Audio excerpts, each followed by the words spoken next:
Assalamualaikum warahmatullahi wabarakatuh. Alhamdulillah, alhamdulillahladzi khalaqal mauta wal hayata liyabluwakum ayyukum ahsanu amala.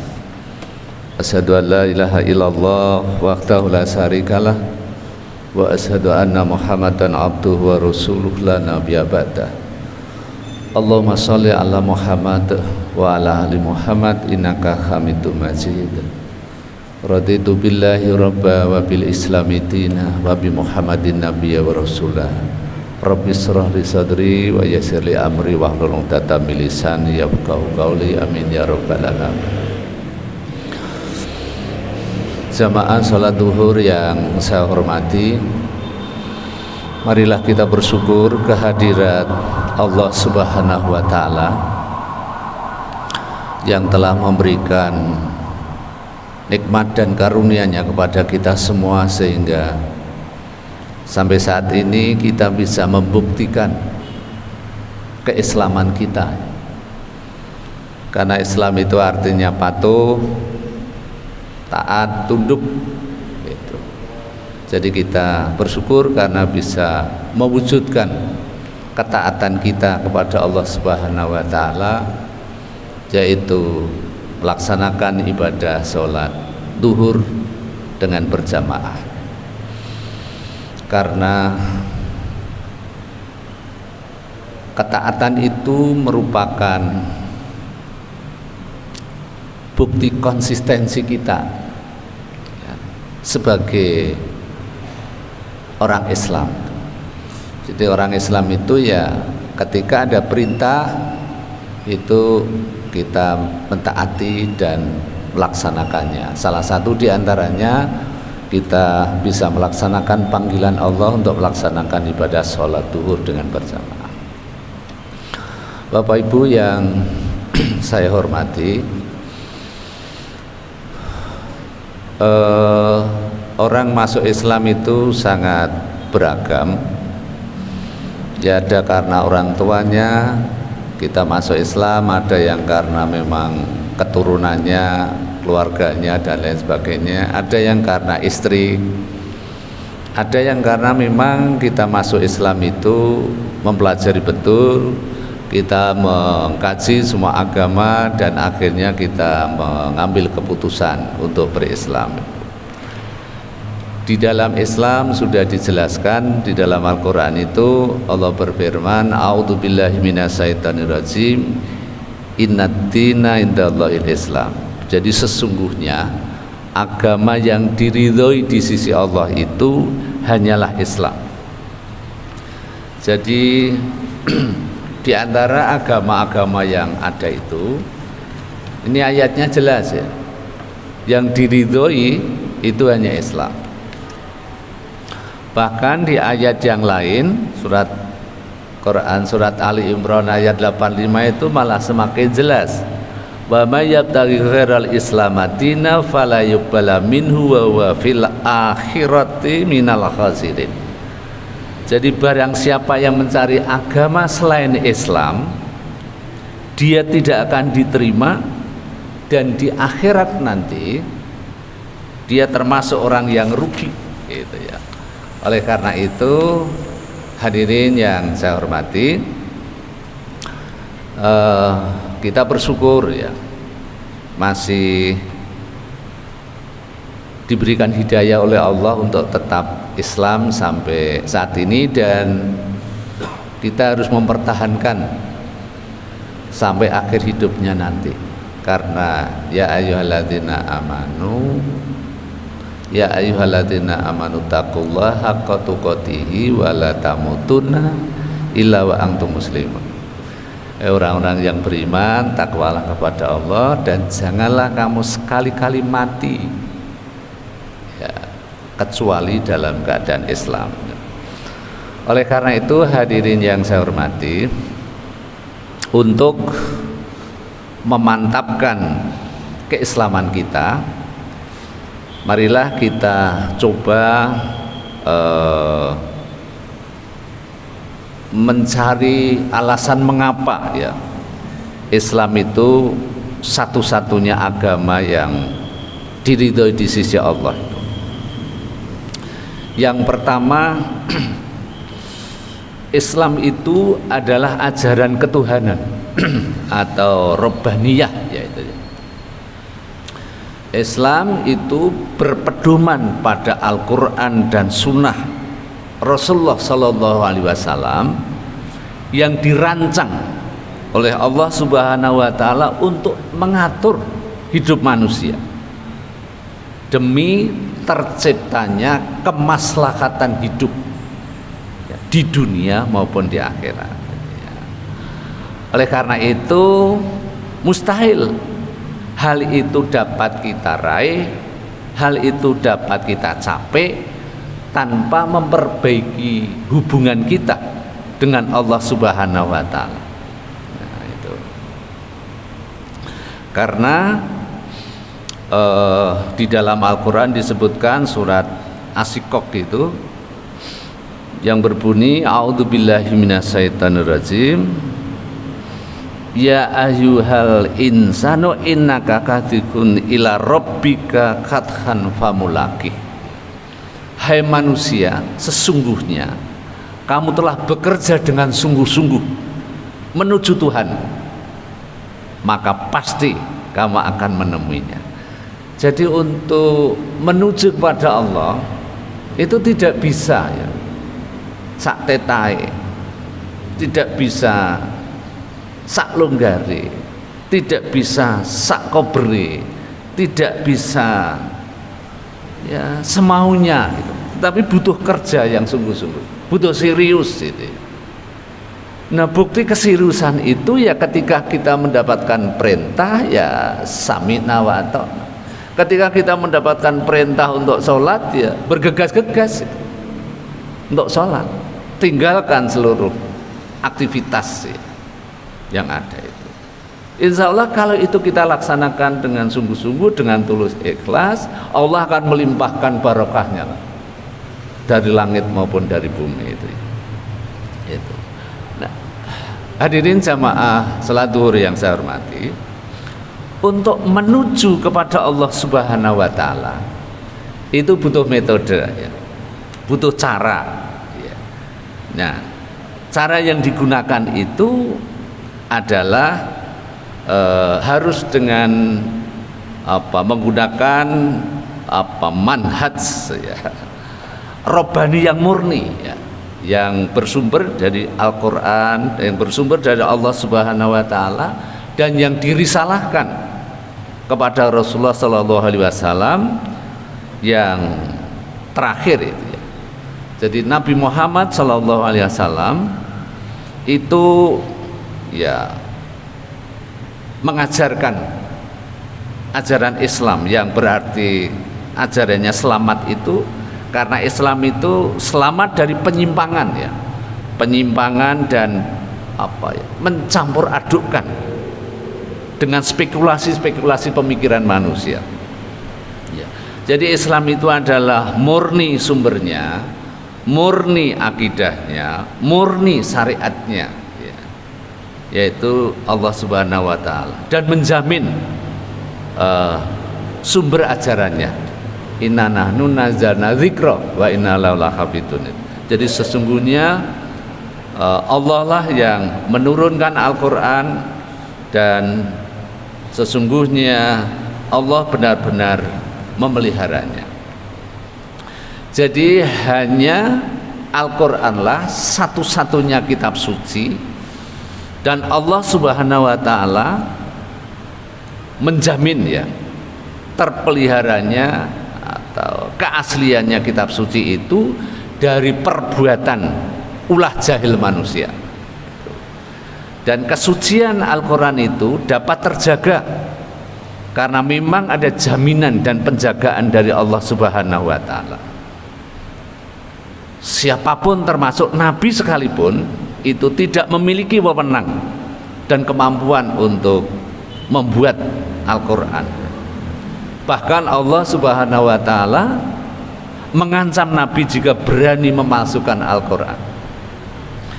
Ini bisa kita lihat di dalam firman Allah itu surat Al-Haqqah ayat 43 sampai 46 yang berbunyi a'udzubillahi minasyaitonirrajim tanzilum mir rabbil alamin walau taqawwala alaina ba'dzal aqawil la akhadna minhu bil yamin summa laqata'na minhul watin,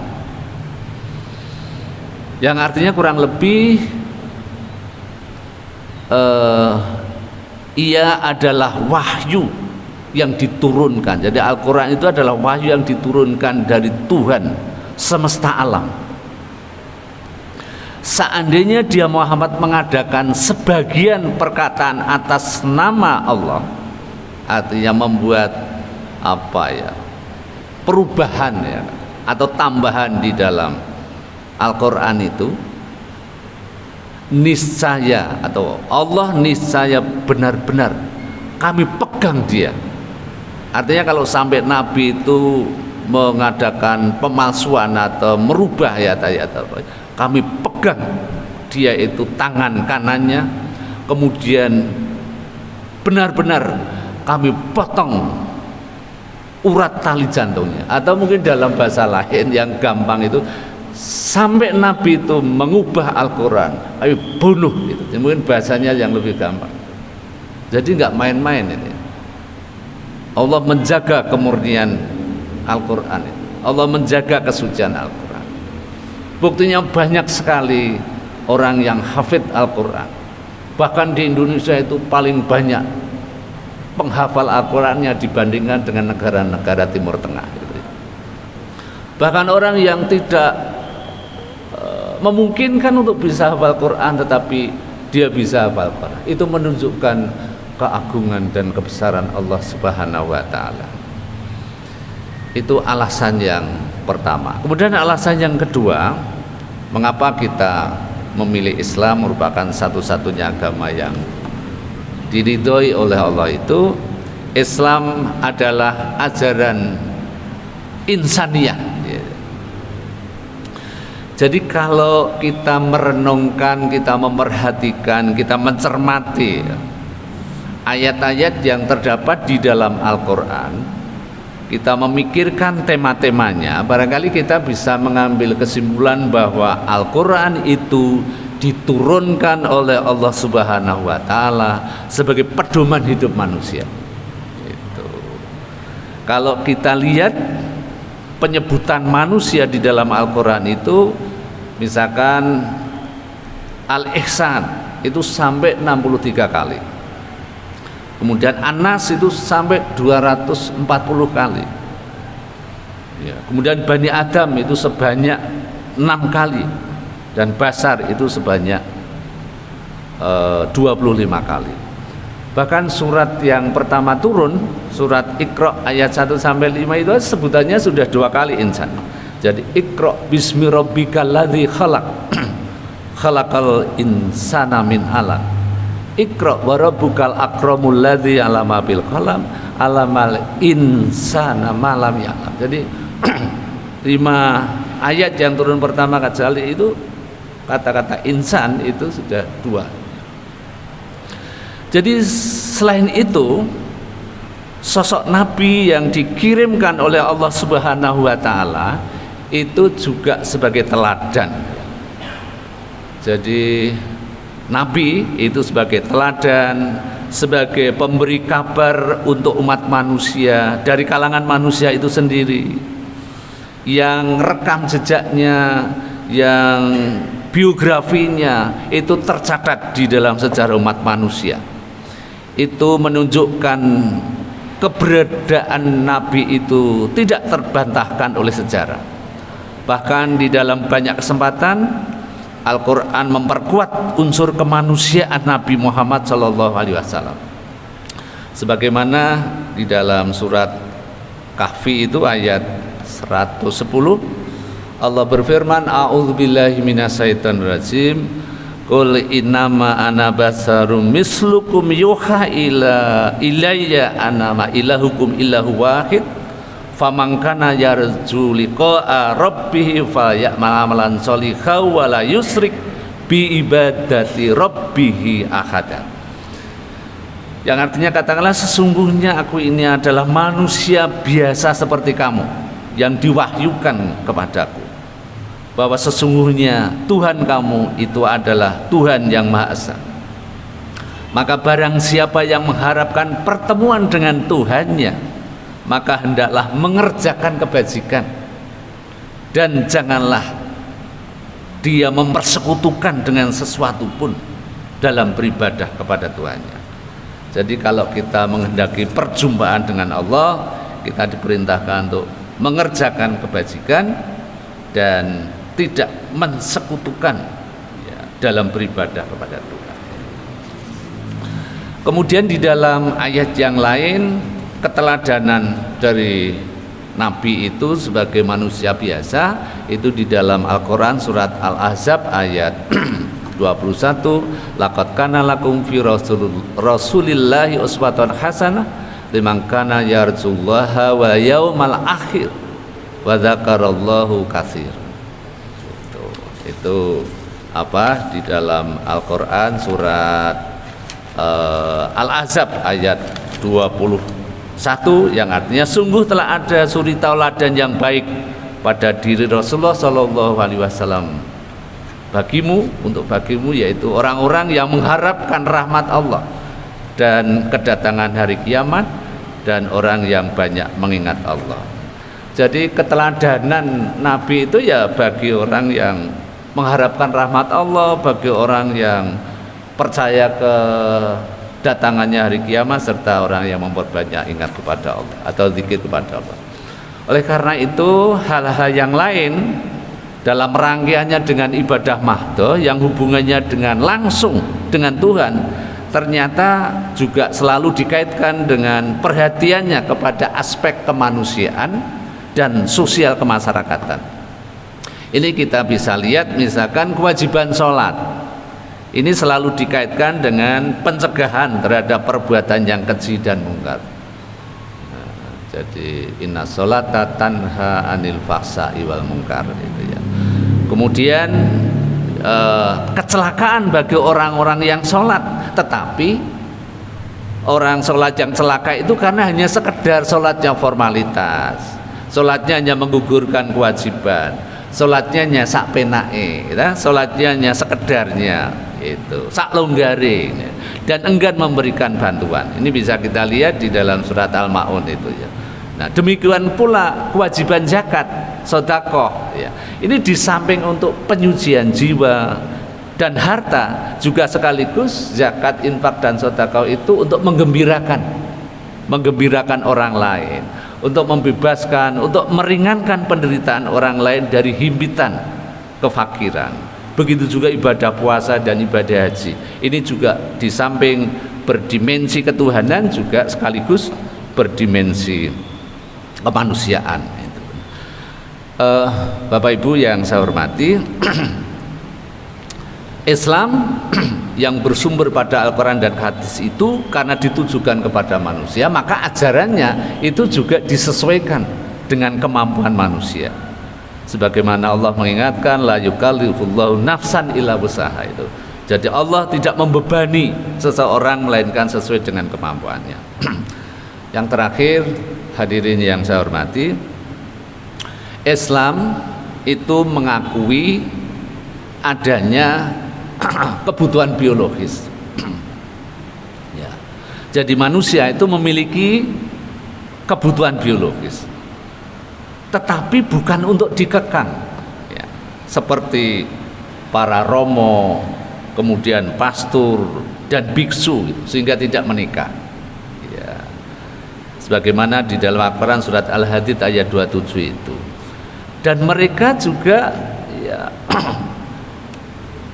tidak dikekang kemudian lalu tidak menikah juga, tetapi juga tidak diumbar secara bebas ya, seperti kaum hedonis itu. Tetapi nafsu itu harus dikuasai agar dikendalikan dan disalurkan di tempat yang dibenarkan oleh syar'i. Jadi tidak dikekang, tidak diumbar tetapi disalurkan dengan sesuai dengan aturan syar'i ya. Tetapi juga bukan sebaliknya, nafsulah yang harus mengendalikan kita, tetapi kita mengendalikan nafsu itu. Jadi ada aturannya. Kalau kita mau menyalurkan hubungan biologisnya itu harus dengan nikah, dan nikah itu adalah sakral. Dan sebelum melakukan itu pun Islam mengajarkan supaya kita berdoa. Itulah hadirin yang saya hormati, sekelumit alasan mengapa Islam itu agama yang satu-satunya, ini agama yang diridhai oleh Allah. Oleh karena itu kita harus semakin mantap, semakin kokoh, dan senantiasa untuk mempertahankan keislaman kita sampai akhir hidup nanti. Itulah kultum yang dapat kami sampaikan, mudah-mudahan bisa dijadikan referensi bagi Bapak Ibu semuanya untuk memantapkan keislaman kita. Kurang lebihnya mohon maaf. Assalamualaikum warahmatullahi wabarakatuh.